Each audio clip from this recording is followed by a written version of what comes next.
tell us a bit about anyone who is visiting Paris, who is visiting France, perhaps for the first time, here supporting friends and family. What can you recommend to them in terms of the Parisian experience? What should they not miss while they're here? I mean, there's so many things to do in Paris. It's such an incredible city with art, culture, food. Just walking or riding a bike in Paris is a great experience because it's, for a capital city, it's still a very walkable city. You can access many iconic places or venues just walking in the street.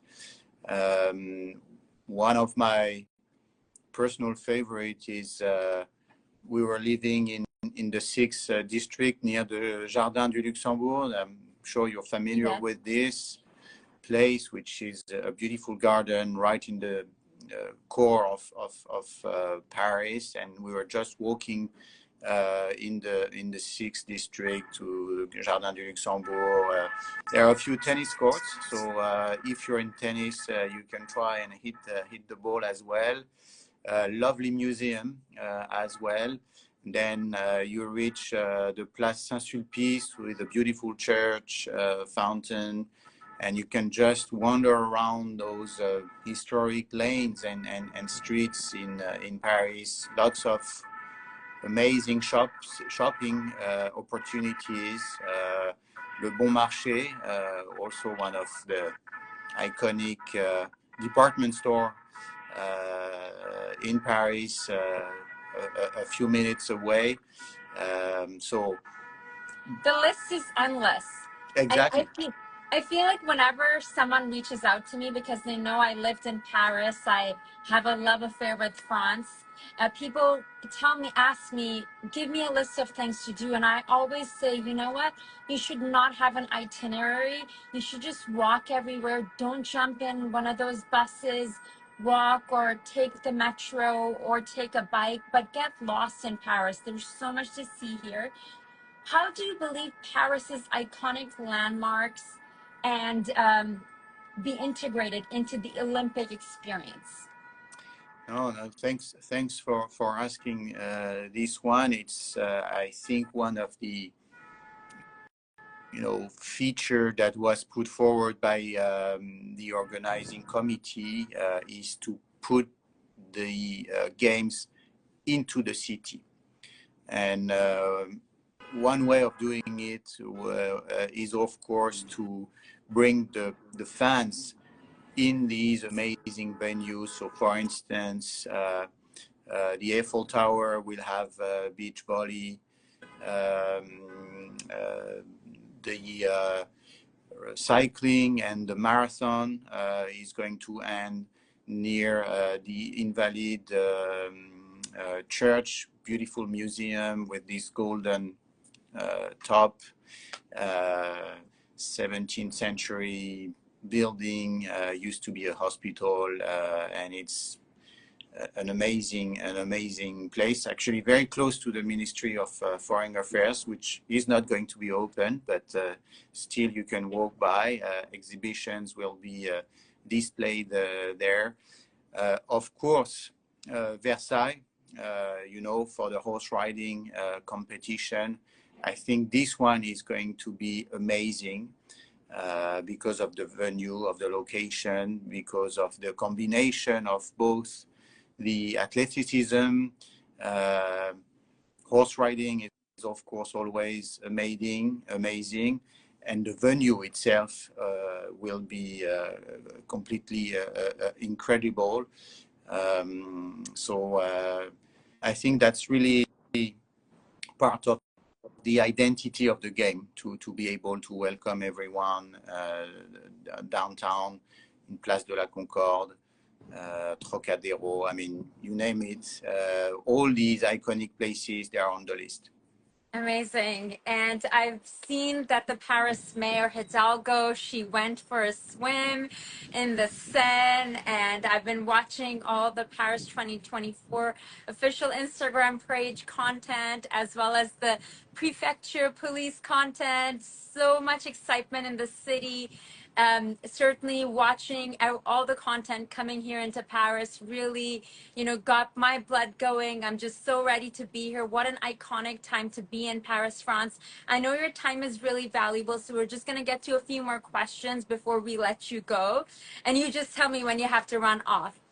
How is Paris incorporating sustainability into the Olympic Games, and what legacy does it hope to leave behind? Thanks.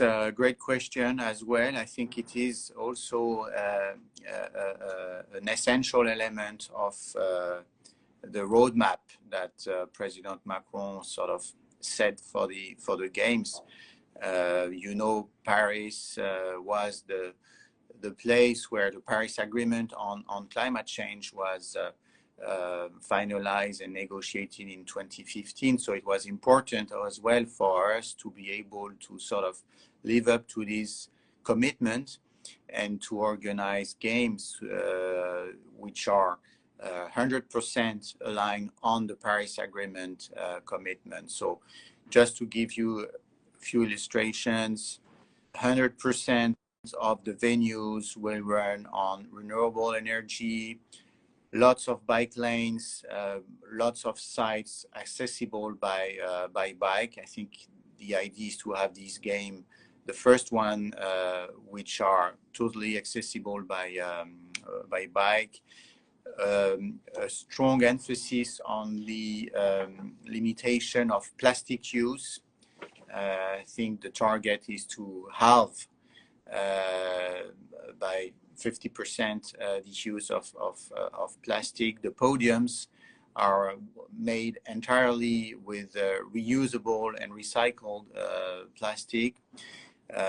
Also on the food for spectators, for athletes, for the team, local, short supply chain, an emphasis on reducing food waste as well. It's an important issue as well.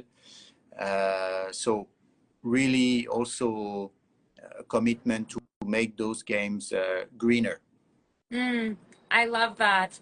And one of my favorite parts about Paris is you can walk Paris by foot. You can take the metro. You can just go around Paris. You don't need a car. The whole time I lived in Paris, it didn't make sense to have a car in Paris. And that's why I do miss living here quite a lot.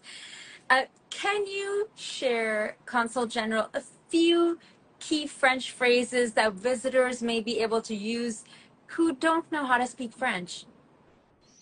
I think the basics are your bonjour and merci. I mean, in every interaction, it's always nice to give it a bit of a try.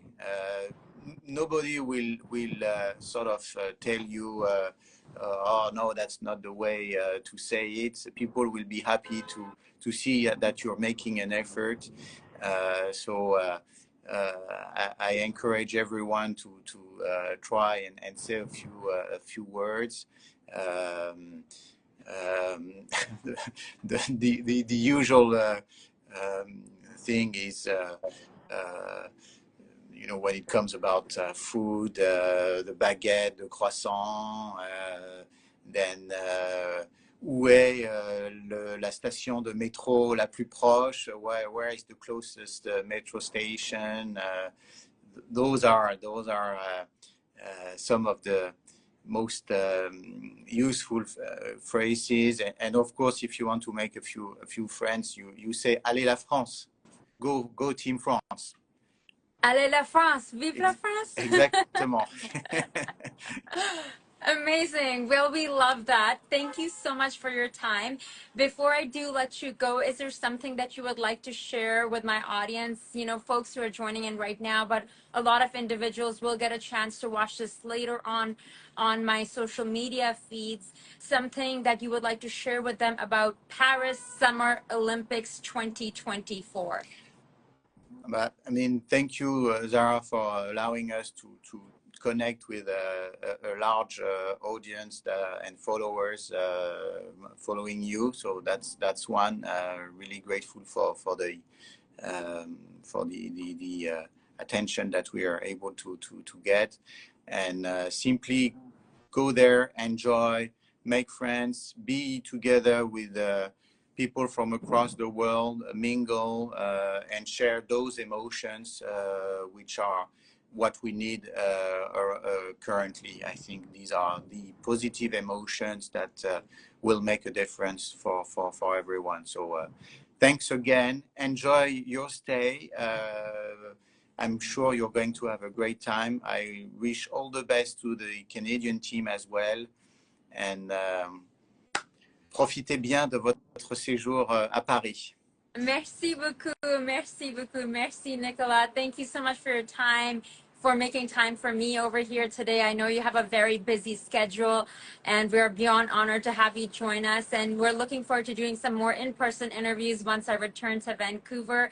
And I'll finish off by saying that I was in Paris when France won in 2018, and I would say I think I had a little bit to do. I brought some of the good luck. I watched all the games, and I watched the final in the Hippodrome, I believe, which is like outside Paris.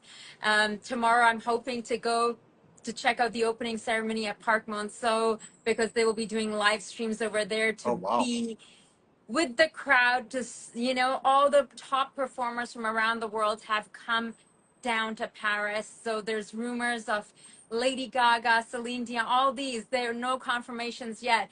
So the mood is certainly very electric here in Paris. Merci beaucoup. Bonne journée, Nicolas. Merci. Thank you, everyone. Bye-bye. Oh, voilà. Merci. Bye-bye, Ciao. Zara. Bye-bye. Ciao. Thank you very Bonne much. journée. Merci. Bye-bye.